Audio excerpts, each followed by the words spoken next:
Bonsoir tout le monde, merci. Je vous remercie d'être venu pour cette conférence qui sera la dernière que je réalise à la Cité de l'Architecture et qui s'intitule Les pieds dans le rideau. Alors c'est un projet sur lequel j'ai travaillé pendant de nombreuses années parce que je m'étais rendu compte qu'il y avait quelque chose à faire avec les rideaux. Pourquoi et comment? C'est que je m'étais rendu compte, en tant qu'artiste, que dans les années, disons, 50, au tournant du XXe siècle en tout cas, le rideau de scène était tombé. La plupart des scènes se dégageaient du rideau et s'ouvraient. Cette séparation entre les comédiens et au théâtre et à la danse et le public, eh bien, n'avait plus lieu d'être. Et que paradoxalement, le rideau se relevait sur la scène de l'art contemporain. Et qu'il n'y avait... Et ça, bon, je m'en suis rendu compte bien après, mais lorsque j'ai commencé à produire, à travailler vraiment intensément dans les années 90, eh bien, je me suis rendu compte que pratiquement aucun artiste que je fréquentais ou que je voyais dans des expositions n'avait pas fait ou n'avait pas en projet un rideau. Et ça m'a énormément interpellé. Ça m'a interpellé parce que on aurait pu penser que le rideau était mort, il était tombé, et de le voir se relever, c'est qu'il avait quelque chose à jouer. Et s'il avait quelque chose à jouer, c'est parce qu'il garde intrinsèquement toutes ses fonctions qui sont d'ordre physique, c'est-à-dire qu'il étouffe les sons, mais il a aussi cette fonction qu'on lui attribue, c'est-à-dire qu'il cache, il sépare, il suture les espaces, et en même temps, il permet de faire ricocher les sons. Il est aussi, il a gardé, et on le verra tout au long de cette petite histoire du rideau que je vais vous raconter, il a gardé cette dimension du théâtre, c'est-à-dire qu'il est le vecteur de la théâtralité, et les enjeux de la théâtralité de l'œuvre, eh bien, s'amusent avec le rideau. Alors, qu'est-ce que je pouvais faire? Eh bien, c'est aussi qu'à un moment, je me suis dit, on pourrait imaginer de raconter une histoire du rideau, une histoire des rideaux. Et cette petite histoire, elle est venue toute seule, c'est-à-dire que quand je me suis penché là-dessus, je me suis aperçu qu'elle remontait vraiment aux origines même de l'histoire, comme on dit, de l'histoire de l'art. Alors, on va quand même regarder une petite introduction muette. Vous reconnaîtrez un extrait de Jean Cocteau, de La Belle et la Bête, avec une comédienne qui, on ne sait pas si elle est sur un skateboard ou c'est un travelling incroyable. Et on reviendra sur la fonction évidemment des rideaux dans le cinéma. Mais je trouvais que dans ce lieu, c'était bien de commencer à voir les premiers rideaux. Alors, j'avais un appareil. Alors là, on est au début de la télévision, on est aux États-Unis, et c'est un des premiers jeux télévisés. Ça fonctionnait un peu comme chez nous, ce qui s'appelait le schmilblick, c'est-à-dire que le public devait découvrir, avec des indices, l'objet caché derrière un rideau. Et voici donc, j'aurais pu choisir d'autres, mais ce sont ces raisins. Et ces raisins, ils nous ramènent à cette histoire de Xéosis et des raisins que les oiseaux ont cru vrais et ont picoré et on acte plus ou moins la naissance de la peinture et toute la question de la peinture à partir de cette histoire. Mais cette histoire, c'est pas une vraie histoire de raisin. La véritable histoire, c'est celle de Xéosis qui pensait avoir gagné le concours et qui l'a perdu devant Parrhasius, qui lui avait fait un rideau, avait peint un rideau, et qui paraissait si vrai que Xéosis lui-même s'est trompé et a voulu tirer le rideau. Et donc, Parasus a été déclaré vainqueur. Et donc, on voit que l'histoire de l'art, ben, c'est pas simplement... Peut-être que on s'est trompé, c'est pas les raisins, mais ça commence vraiment à partir d'une histoire de rideau. Alors, c'est dans l'origine du monde, hein, avec Courbet, eh bien, on connaît ce tableau. Et ce tableau, ce que l'on oublie, hein, il a appartenu à des grandes personnalités, entre autres comme Lacan, hein, et on reviendra sur toutes ces dimensions, mais il appartenait à un collectionneur qui s'appelait Khalil Bey. Et Khalil Bey, il y avait devant un petit rideau vert, hein, qu'on devait tirer. Et c'était Maxime Descamps qui avait écrit un très beau texte où il décrivait, alors je ne le connais plus par cœur, mais il décrivait comment on découvrait, ça c'est dans les Convulsions de Paris, hein, comment on découvrait ce tableau en ouvrant le rideau. Et je vous parlais de Lacan, mais ici on est dans le cabinet de Freud et le titre « Les pieds dans le rideau », il m'est venu de se souvenir, hein, voilà, du divan. On a le tapis, ça monte, c'est la tenture. Voilà, et puis on se prend les pieds dans le tapis. Et bien moi, je me suis dit, on va peut-être se les prendre dans le rideau.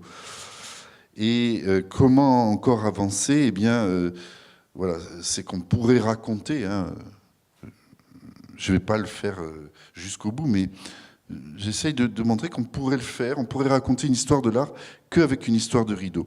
Et ici, vous reconnaissez Malevich. Hein, donc, chaque fois, ce sont des œuvres manifestes, hein, que ce soit l'origine du monde ou le carré noir sur fond blanc. Mais ce que l'on oublie, c'est que au départ, c'est une scénographie. Hein, ce projet est une scénographie pour un spectacle qui s'appelle Victoire sur le soleil. Et ce sont deux diagonales qui se rejoignent et qui sont en fond de scène et qui constituent un rideau.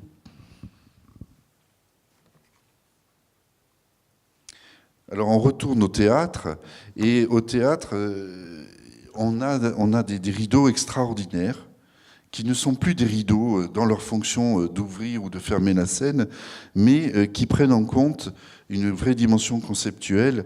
Et ce rideau, qui est un rideau de moitié, c'est un rideau de Bertolt Brecht, et il est pour son spectacle Mère Courage. Et si ce tableau est de moitié, hein, c'est la moitié d'un rideau, ce n'est pas par hasard, c'est que il s'intéresse, il essaye de matérialiser la perte démographique qu'il y a eu lieu en Allemagne au moment de la guerre de 30 ans. Et vous connaissez Mère Courage, qui est un texte magnifique, hein, une pièce de théâtre qui montre comment l'argent, le capitalisme entraîne, hein, les guerres et les nourrit. Et ici, donc, on a matérialisé un rideau de moitié par rapport à ce dont nous parle le drame de cette guerre de 30 ans. Et un autre rideau qui n'est pas un rideau de Bertolt Brecht, mais qui me rappelait un autre rideau, puisque Bertolt Brecht a vraiment pris le rideau dans un élément, comme un élément scénographique à part entière. Et dans ce rideau que vous... Voilà, c'est un peu comme moi j'ai connu ces rideaux. C'était les rideaux qu'il y avait au cinéma. C'était des rideaux sérigraphiés, on avait des publicités. Et c'est resté assez longtemps dans les villes de province. Et je m'en rappelle très bien. Moi, j'apprenais à lire sur ces rideaux avec ma sœur lorsqu'on était enfant. Et ce rideau me rappelait une pièce de Bertolt Brecht encore qui s'intitule Arthur Howie et qui est sur la montée, la conquête du pouvoir d'Hitler. Et ça commence, il y a un rideau Et on voit un bonimenteur qui lit des fragments de nouvelles qui sont sérigraphiés sur ce rideau. Alors là, on passe à un autre domaine encore totalement innovant du rideau, là où on ne l'attend pas. C'est un rideau de Lili Reich, qui était la compagne de Mies van der Rohe. Et ce rideau, eh bien, ces rideaux sont une scénographie. C'est une scénographie qui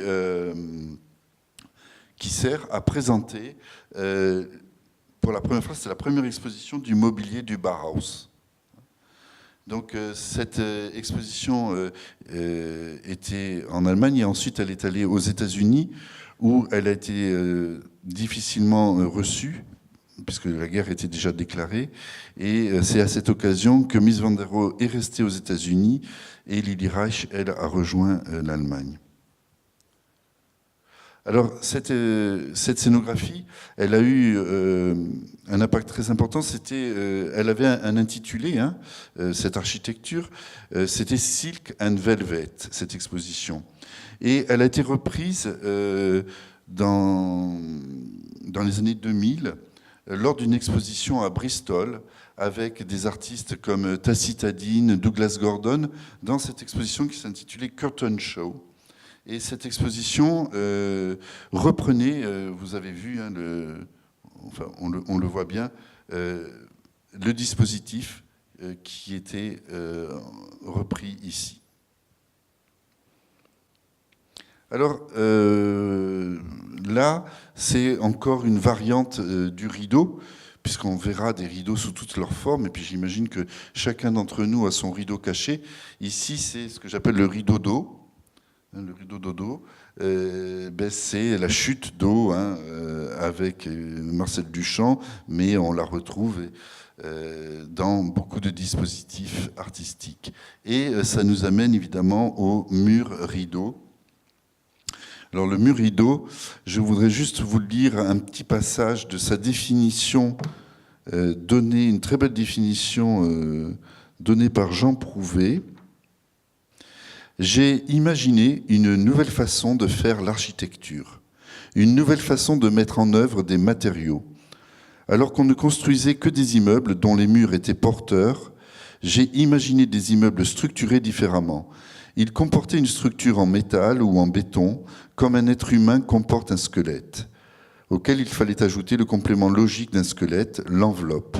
L'idée était donc de l'envelopper d'une façade légère, comme nous l'accrochions aux dalles de plancher. Nous avons assimilé ça à un rideau et nous l'avons appelé mur rideau.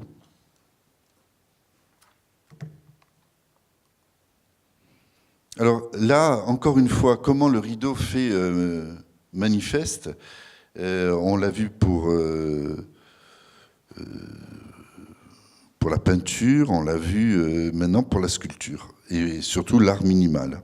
C'est la pièce Two Columns de Robert Morris. Et au départ, il y avait une colonne. Et c'était en 68, c'était au théâtre avec le Living Theatre, présenté pour sa première présentation. Et cette colonne, Robert Morris était dedans et on tirait, le rideau s'ouvrait, la colonne apparaissait. Et au bout de 3 minutes, on tirait avec une corde et enfin on tirait pas une corde. Il était dedans, il faisait tomber la colonne.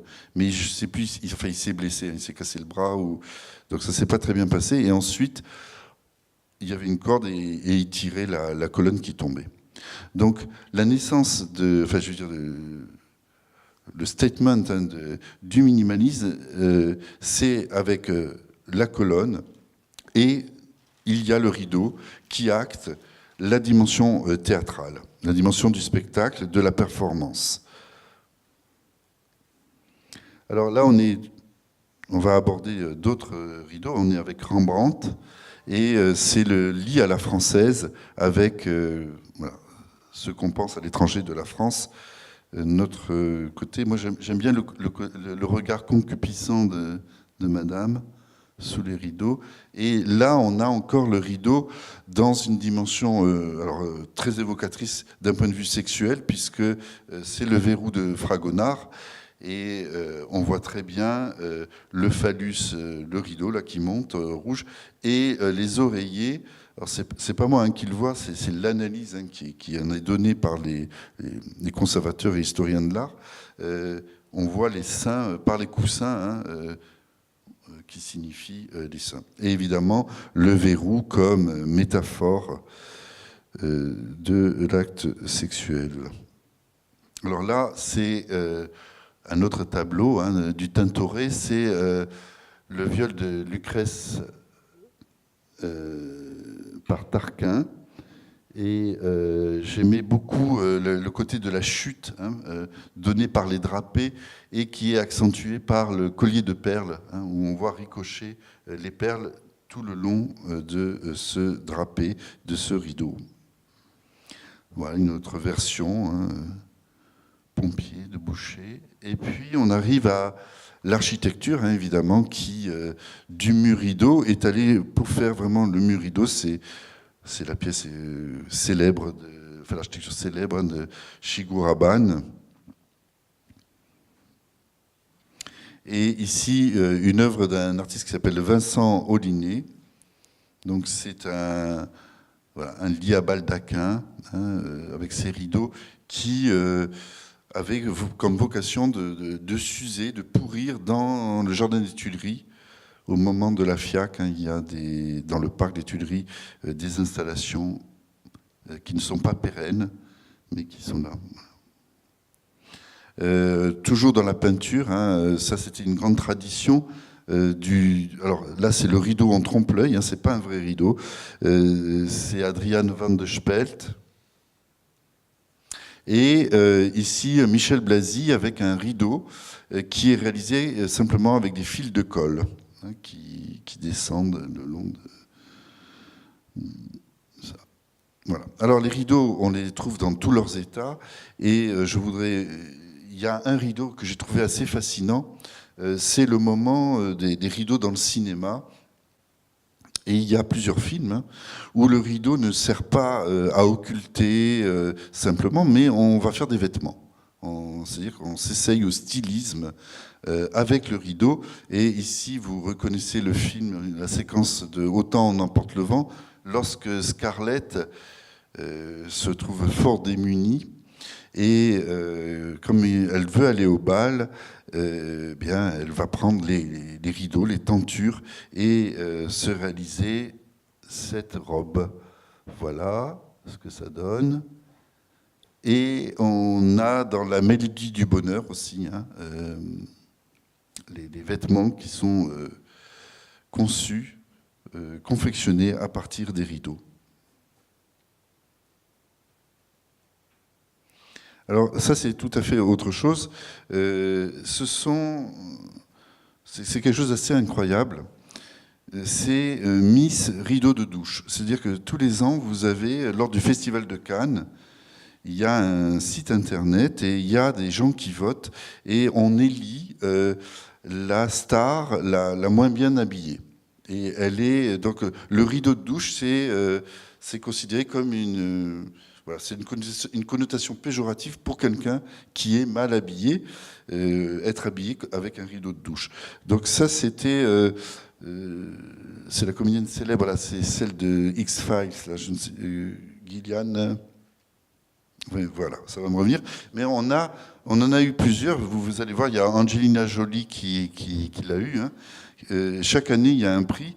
Et une dernière, c'est Céline Dion, voilà, Miss Rideau de douche. Donc chaque année, il y a ce prix qui est alloué. Alors ça, c'est un artiste norvégien qui s'appelle Johan Simen. Je voyais un ours rideau.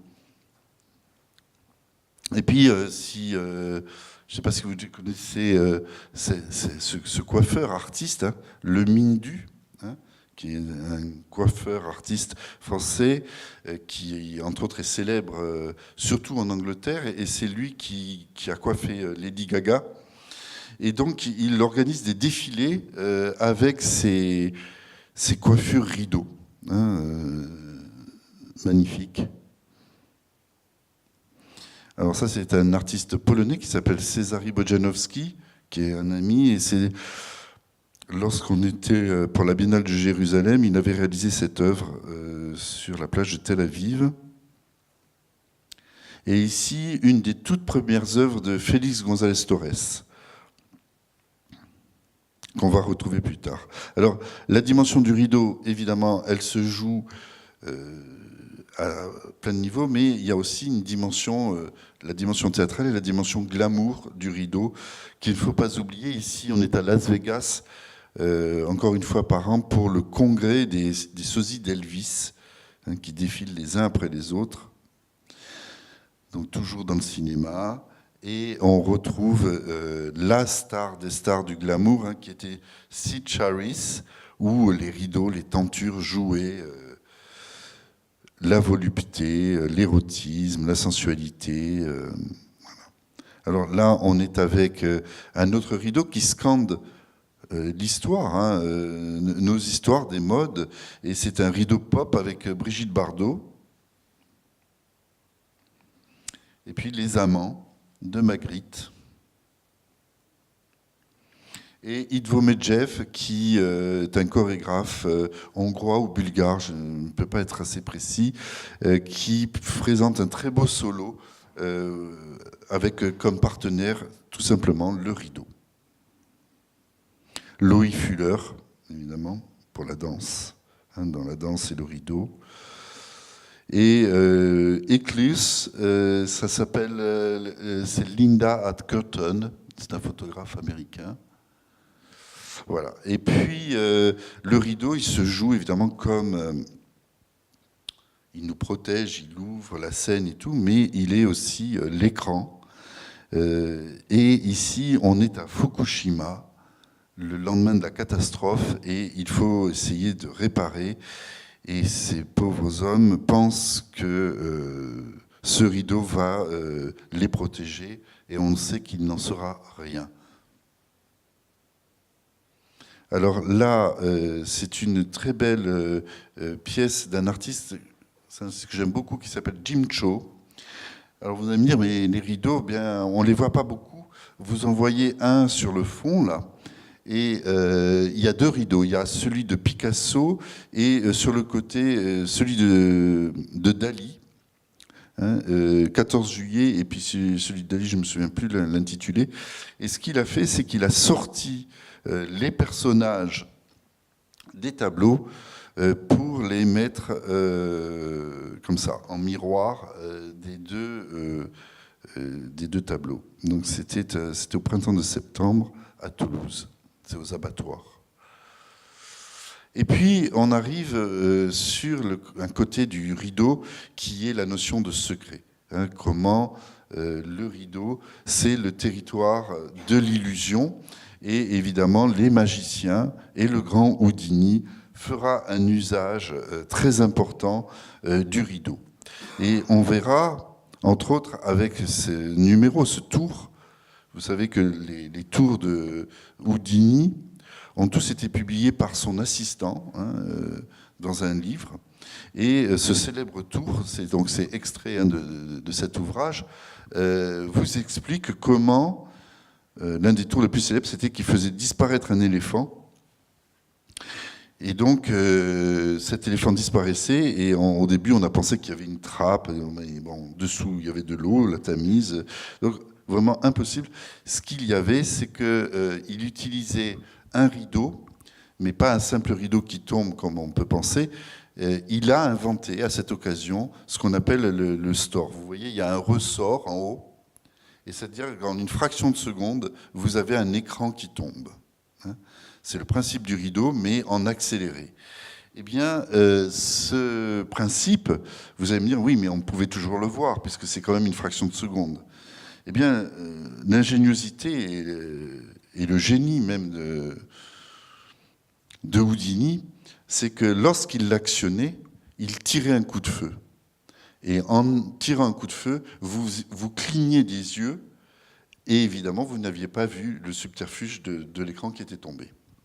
Et c'est dans cet instant subrepticement, que se jouait toute l'illusion que l'éléphant disparaissait.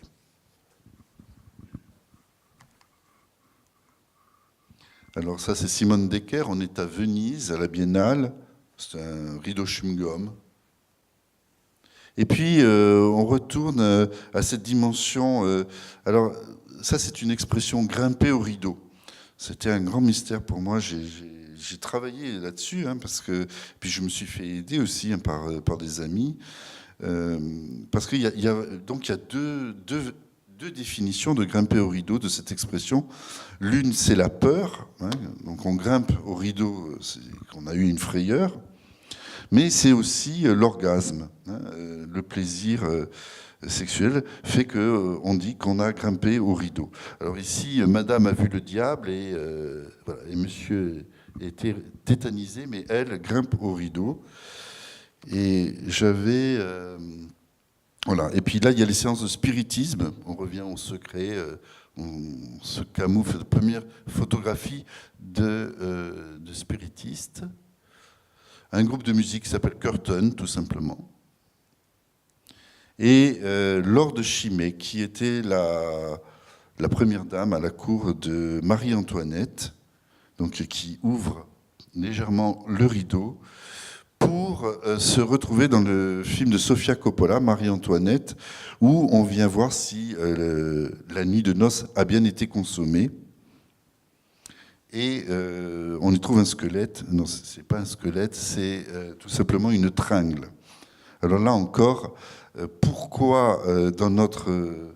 de manière triviale, hein, on dit tringler, hein, mais il y a des connotations sexuelles avec le rideau qui sont passionnantes, parce que vous savez que pour attacher un rideau, on appelle ça une embrasse. Hein. Donc, comme je dis, on embrasse, et puis ce qui la soutient, c'est une patience. Donc il faut embrasser avec patience pour tringler, et voilà le résultat. C'est ici un film de Feuillade, Louis Feuillade, un film sur les vampires. Donc ils apparaissent de derrière les rideaux. Donc le rideau qui cache, qui intrigue. Et ici, une magnifique pièce de Mike Kelley qui s'appelle Lonely Vampire. Et donc c'est pas le cow-boy, mais le vampire qui est une image populaire, une icône populaire, et le rideau est l'un de ses attributs, les tentures, le rideau. Et puis les petits diables de Chagall. Et on revient à Félix González Torres avec ce tableau rideau, hein, ce rideau célèbre qui s'appelle Blood, et qui est impénétrable, puisqu'on passe, comme avec le Styx, hein, de l'espace de la vie à la mort, puisque les perles rouges symbolisent les perles de sang, et c'est une œuvre évidemment qui parle du sida, hein, qui a été réalisée puisqu'il en est mort, et qu'il avait réalisé lorsqu'il en a fait connaissance qu'il était séropositif. Alors, dans les rideaux, il y a toujours cette question de passage d'un état à un autre. Et ça, c'est un rideau au Japon, à Tokyo. J'avais découvert cela quand j'étais à Tokyo. C'est assez extraordinaire parce que c'est un parking. Vous rentrez dans ce parking, mais ce n'est pas le parking de n'importe où. C'est un parking de Love Hotel. Vous savez, au Japon, vu la promiscuité et l'exiguïté des architectures, les adolescents vont dans des Love Hotels pour leurs ébats amoureux, et c'est des chambres qui sont décorées comme celle de Blanche-Neige, enfin c'est souvent de Disneyland. Mais on vous met déjà dans un état... voilà, vous rentrez dans le parking en passant sous ce rideau avec votre véhicule.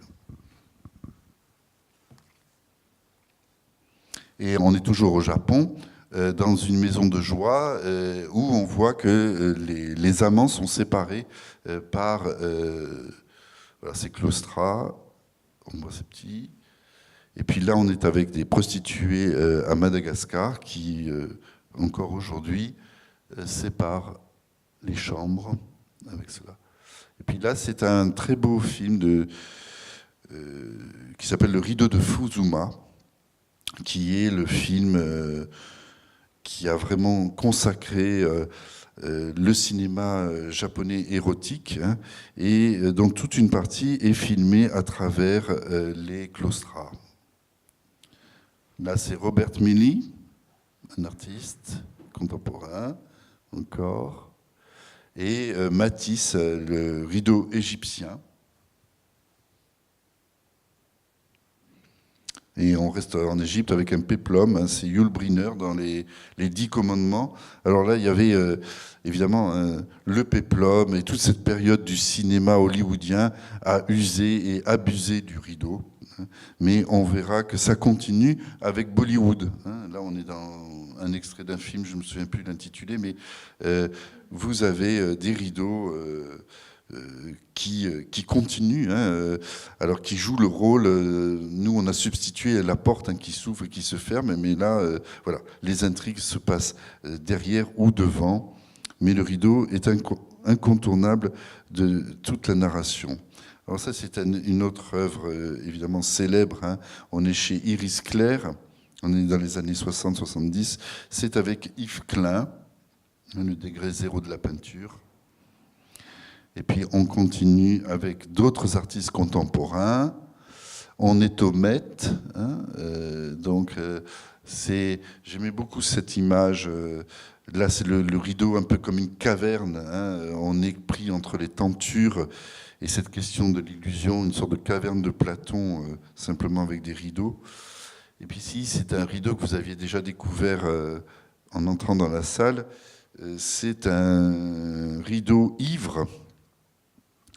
Il se déplace sur 52 mètres de longueur et il est sinueux, on se perd dedans. Et le motif que vous apercevez, c'est ce que voit Dumbo l'éléphant lorsqu'il a bu. Donc c'est une capture d'écran du film Dumbo. Et vous vous souvenez, à un moment, il se trompe, au lieu de boire de l'eau, il boit du champagne et il voit le monde en anamorphose. Et donc c'est mon rideau, parce qu'au bout d'un moment je me suis dit il faudrait quand même que je fasse moi aussi mon rideau. Voilà, et donc ça c'est pour vous donner l'échelle, hein, il fait 6 mètres de haut et on se perd dedans. Et ça c'est un autre rideau qui était à New York. Et là, je suis impardonnable parce que je n'ai plus le nom de l'artiste. Et il faut que vous sachiez que pour ce projet, hein, de conférence sur les rideaux, je reçois des rideaux. J'en reçois d'amis, de personnes comme vous qui m'envoient des rideaux. Et j'ai reçu celui-ci récemment. Donc c'est à New York. Alors le principe, c'est que le public s'assoit sur ses balançoires. On va mieux le voir ici. Et c'est lui qui actionne sa lèvre, ça fabrique les plis. Hein, donc c'est un rideau interactif. Voilà. Selon que vous vous balancez plus ou moins vite, vous actionnez par des systèmes de poulies cet immense rideau. Voilà. Alors ça, c'est une pièce de Alicia Wendt qui est à Bruxelles. J'aime beaucoup ce projet. Il est très simple est très efficace. Elle a simplement pris le rideau de scène et elle a occulté l'entrée du théâtre. C'est-à-dire que c'est le principe du dedans, du dehors, du spectacle. Hein, le spectacle qui normalement est confiné à l'intérieur du théâtre. Et ici, le théâtre devient lui-même l'objet de la représentation. Ça, c'est une photo que j'ai faite, des pieds dans le rideau. De temps en temps. Puis là, c'est des gambettes dans le rideau. Alors parce que je me suis intéressé aux franges. Les franges, vous savez, sur les épaulettes et tout, je me disais, c'est quelque chose d'assez fascinant qui finissent le rideau. Et puis là, on est avec une artiste il y a des artistes alors, dont la majeure partie de l'œuvre sont des rideaux. Et ça, c'est Ulla van Brandebourg. Donc c'est un Castello di Rivoli. Et puis ici, on est... c'est des rideaux... c'est très beau. C'est un rideau de théâtre qui est fait... C'est un patchwork réalisé. Ce sont tous les portraits dessous des marionnettistes. C'est à Saint-Pétersbourg et c'est au théâtre de la marionnette. Donc on a le rideau avec les spectacles et dessous les portraits de ceux qu'on ne connaît pas, qu'on ne voit pas, qui sont les manipulateurs, les marionnettistes. Alors ça, c'est C'est une photo de la police de Chicago que j'ai chopée dans les... Parce qu'on a accès aujourd'hui aux données de la police de Chicago, enfin, aux archives photographiques. Et j'aimais beaucoup celle-ci. C'est une archive donc libre de droit hein, qui est un policier qui espionne, donc qui se camoufle et qui, à travers le rideau, espionne le public. Ça, c'est David Exner, ça s'appelle Social Curtain, et c'est un projet en hommage à Martin Kippenberger. Et puis on revient au cinéma avec Dial for a Murder, donc chez Hitchcock, évidemment, le rideau, hein, la question de l'angoisse, on l'avait déjà dans La Belle et la Bête, hein, mais ici, le meurtrier, voilà, il vient de derrière le rideau, et le rideau joue tout le temps. Ici, c'est Laure Manodou, hein, c'est un autre drame, celui du sport, qui quitte la natation. C'était sa dernière apparition en maillot de bain. Et une fois dans la douche, vous reconnaissez, puisque le rideau de douche, il est célèbre non pas simplement avec Céline Dion, mais à travers le film de Hitchcock, Psycho. Et puis, on retrouve Francis Bacon, Man at the Curtain. Et encore un criminel, puisque celui qui a tué Jaurès venait de derrière les rideaux. Et aujourd'hui, les scènes de crime sont masquées par des rideaux. Alors c'est assez intéressant parce que c'est pratiquement toujours cette couleur qu'on utilise pour les scènes de meurtre ou de crime, ou d'attentat.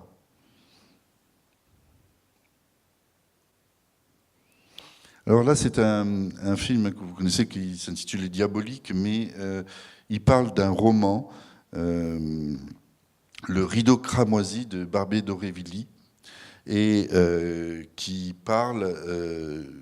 raconte comment la bourgeoisie, derrière ces rideaux, hein, et ce rideau cramoisi, derrière l'illusion des bonnes manières, est capable du pire et du meurtre, hein, puisque les amants, on sait ce qu'il adviendra.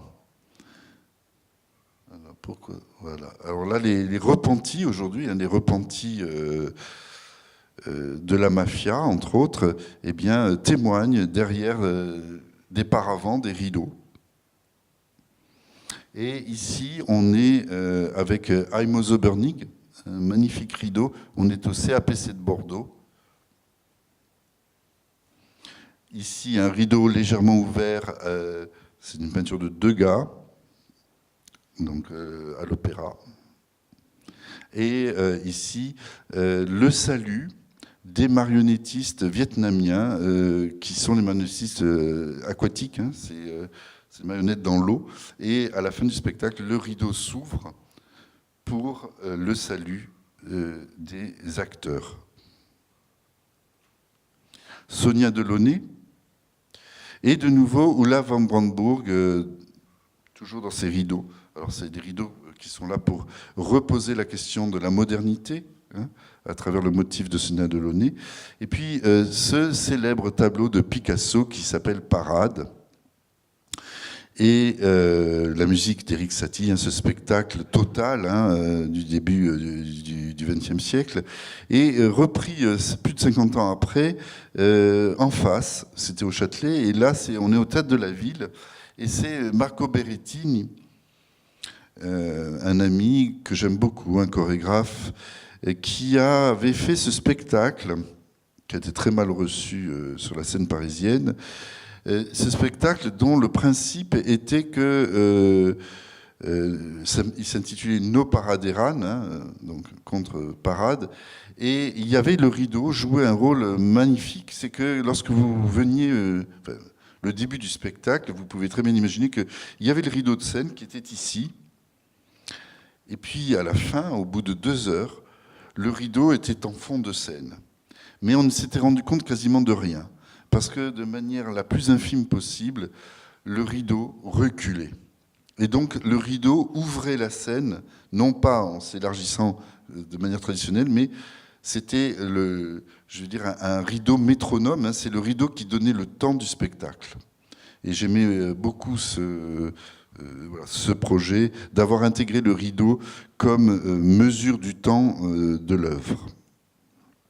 Alors, on retrouve évidemment le rideau chez David Lynch, hein, et là on est dans Blue Velvet, mais c'est l'idée du cabaret. Hein, toute la notion de cabaret sans le rideau, évidemment, s'effondrerait. Et on le retrouve encore sur une pièce de Mike Kelley qui s'appelle Pink Curtain, où tous les attributs de la culture populaire qui fonctionnent avec le cabaret sont repris ici. On est encore avec Félix González Torres, hein, qui en a fait des rideaux, ici ce rideau doré, et Edith Oderbolts, qui a créé ce rideau déchiré. Victor Klemperer, hein, qui nous parle comment derrière le rideau se cachait l'infamie. Et Gustav Metzger, dont l'œuvre a usé du rideau pour masquer les images devant lesquelles nous n'arrivons pas à nous tenir. Et entre autres, vous avez derrière, et on les devine à peine, des images de la Shoah. Hein. C'est un très grand artiste qu'on a vraiment connu en France, malheureusement trop tard. Hein. Il est décédé il y a 2 ans, je crois. Et c'est une œuvre fantastique. Il ne faut jamais oublier, il était aussi l'enseignant du chanteur des Who. Comment ? Oui. Et donc il les a eus comme étudiants, hein, enfin les Who, et ils témoignaient, ils ont témoigné, et c'était très, très juste, puisque c'est un artiste qui a travaillé sur la question de la déconstruction, sur la question de la destruction. Donc voilà, il a utilisé donc, ce système de rideau pour occulter l'image devant laquelle nous n'arrivons pas à nous tenir. Et ici, tout à fait autre chose, c'est un extrait d'un film qui s'appelle Le Rideau de sucre. C'est un film d'une réalisatrice, Madame Guzman, je ne connais plus son prénom, mais c'est un film qui parle comment une génération née après la chute du mur, hein, la fin des utopies communistes, et bien comment à Cuba, la nouvelle génération vit cette rupture, hein, ce moment. Donc le rideau comme un moment de rupture dans le temps, hein, et de l'histoire. Le rideau de sucre, évidemment, qui rappelle le rideau de fer, qui est un intitulé qu'on doit à Winston Churchill, hein, c'est lui hein, qui a donné ce nom de rideau de fer. Donc là, c'est la fin du rideau de fer. Hein, on est en train de le... Et au moment où le rideau tombe, surtout le mur de Berlin, il y a un spectacle magnifique, qui a marqué l'histoire. Hein, c'est un spectacle de Pina Bausch, et ce spectacle s'intitule Palermo, Palermo, et on a non pas un rideau de scène, mais un mur de parpaing qui fait office de rideau, et doucement ce mur bouge. Et vous imaginez, le mur mesure, je l'ai vu, mais je ne peux pas témoigner, mais au moins 5-6 mètres de haut. Hein, et tous ces moellons vont tomber sur l'arrière, hein, sur la scène.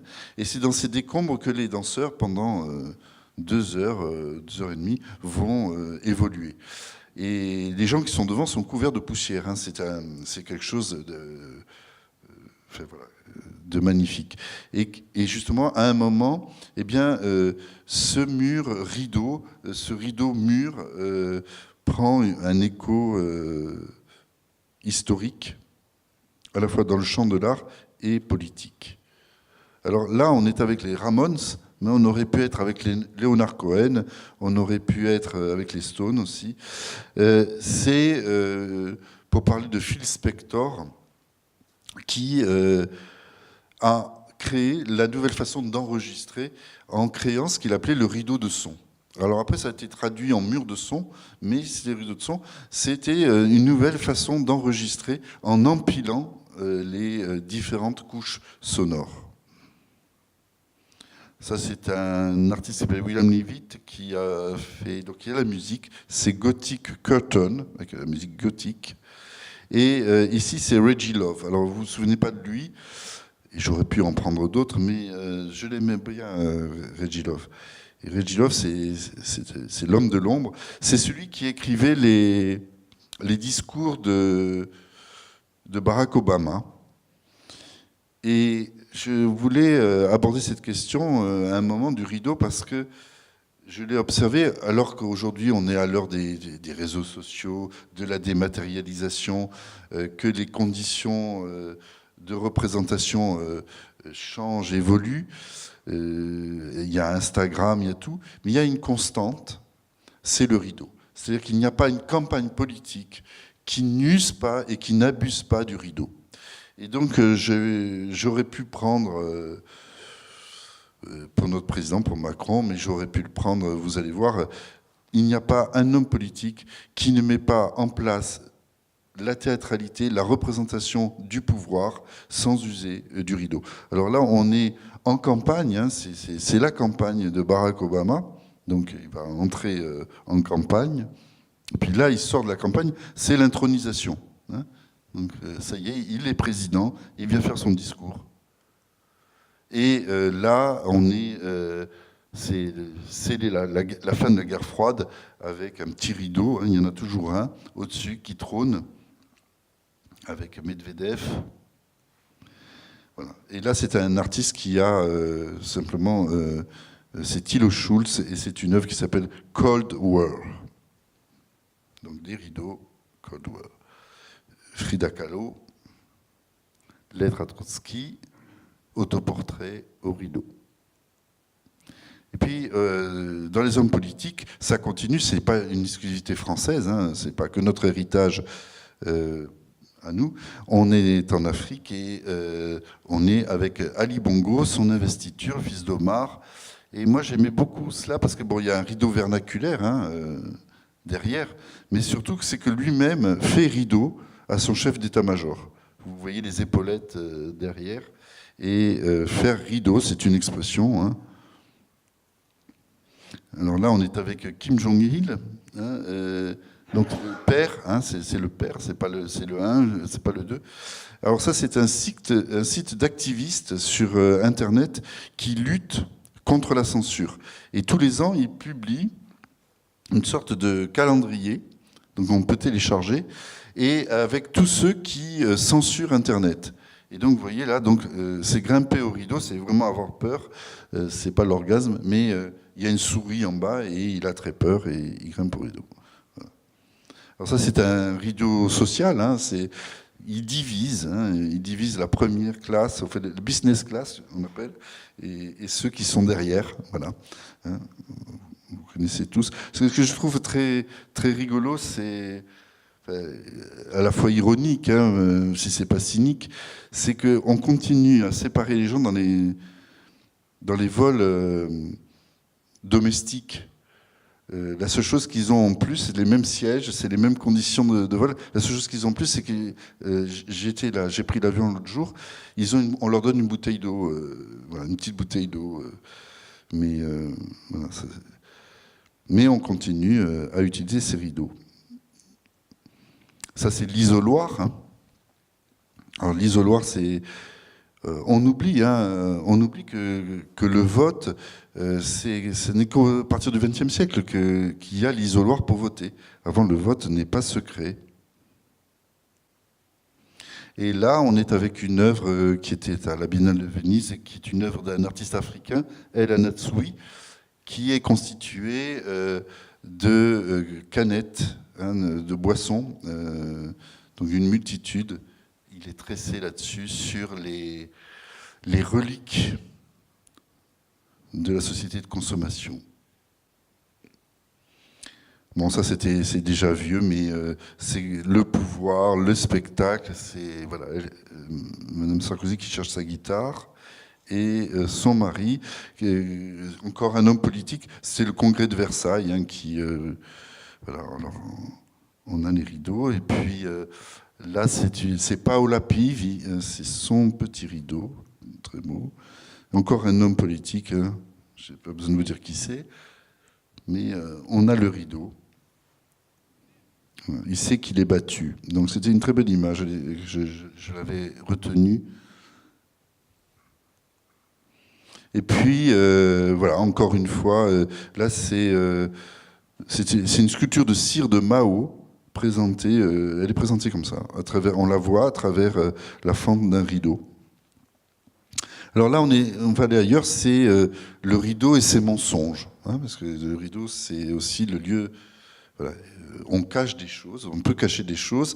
Alors le rideau, ici, j'aimais bien parce qu'il est jaune, enfin, il est de la même couleur, c'est Tony Blair, jeune. Il est en train de nous mentir, hein, c'est la guerre du Golfe, la dernière, à laquelle la France n'a pas participé, mais l'Angleterre est en campagne pour déclarer la guerre, et donc c'est le mensonge des armes de destruction massive et l'allocution de Tony Blair. Et on a une œuvre d'une artiste polonaise, hein, Gosia Matsuga. On est à la Serpentine, à Londres, et voilà ce qu'elle nous montre. Elle nous montre ce rideau bleu, elle nous montre Guernica et cette table. Eh bien, ce qu'elle fait ici, c'est qu'elle inverse un fait historique. Hein. C'est que lorsque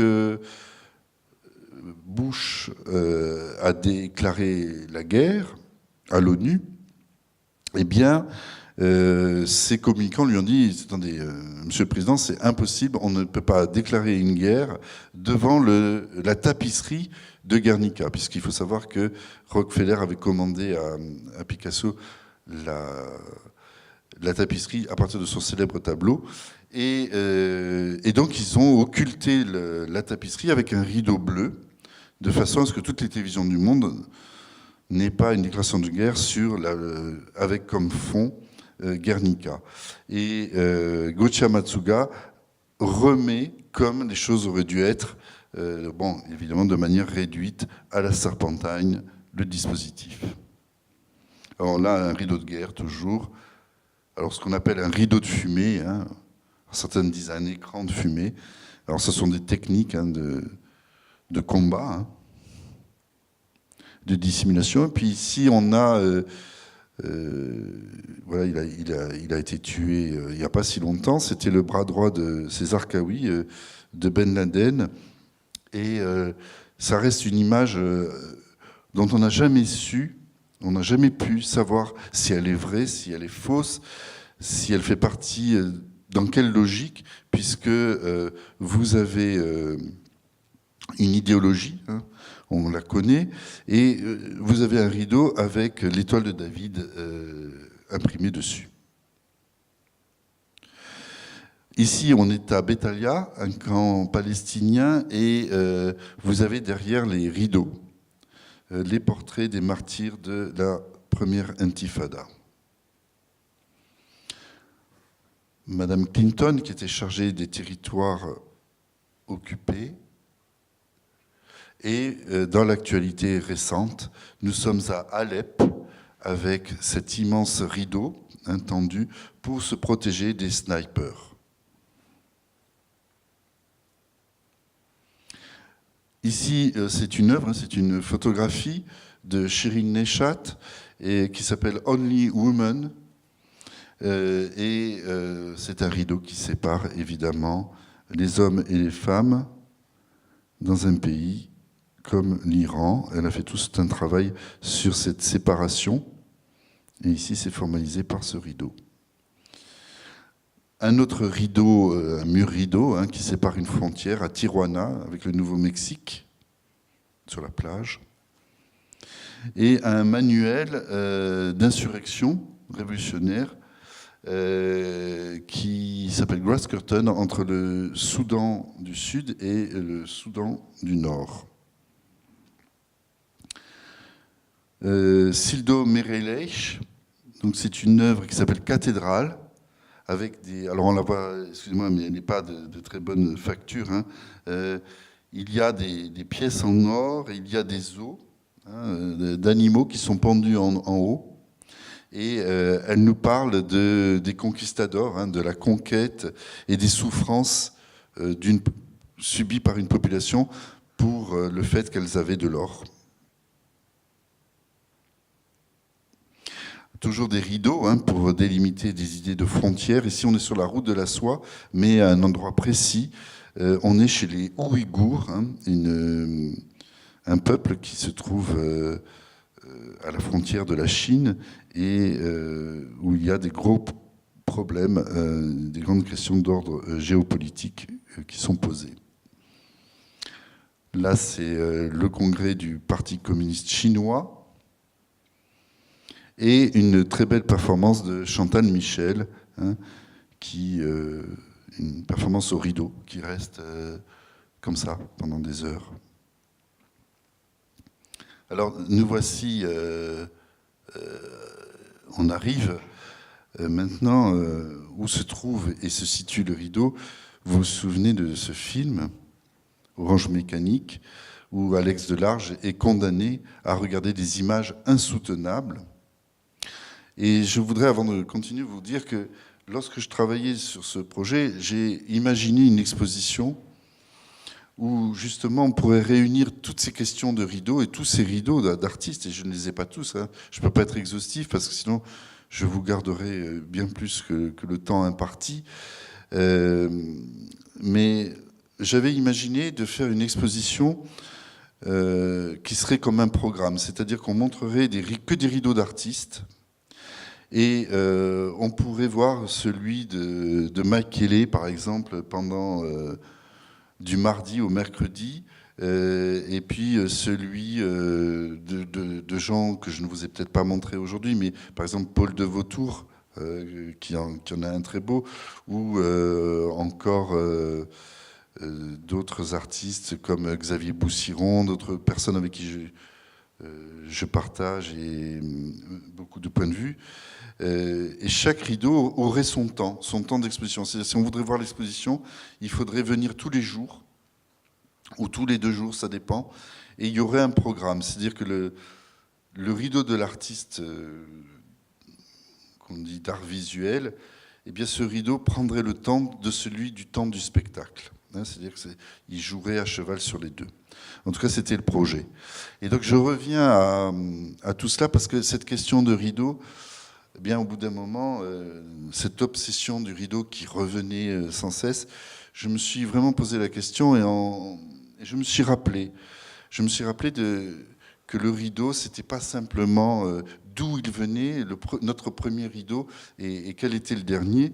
Et donc, je me suis souvenu de cet extrait, de ce passage d'Orange Mécanique. Et puis, je me suis souvenu aussi d'une performance de Vito Acconci, très belle performance, où on empêche quelqu'un de fermer les yeux simplement pendant des heures. Et ça a été repris ici par Mike Kelley et Paul McCarthy dans Porn Acconci. Donc c'est une version en utilisant les codes du porno, et c'est avec la langue qu'on empêche quelqu'un de fermer l'œil, hein, parce que si on le ferme parce qu'on a besoin qu'il soit humecté.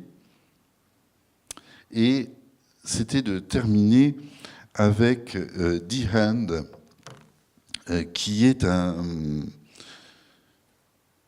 photographie, une très très belle photo des années 70-80. Et j'aimerais, à cette occasion, vous lire un très beau passage. C'est un poème de Rainer Maria Rilke qui s'intitule « La panthère ». La panthère, jardin des plantes. Son regard du retour éternel des barreaux s'est tellement lassé qu'il ne saisit plus rien. Il ne lui semble voir que barreaux par milliers, et derrière 1000 barreaux, plus de monde. La molle marche des pas flexibles et forts qui tournent dans le cercle le plus exigu paraît une danse de force autour d'un centre, où dort dans la torpeur un immense vouloir.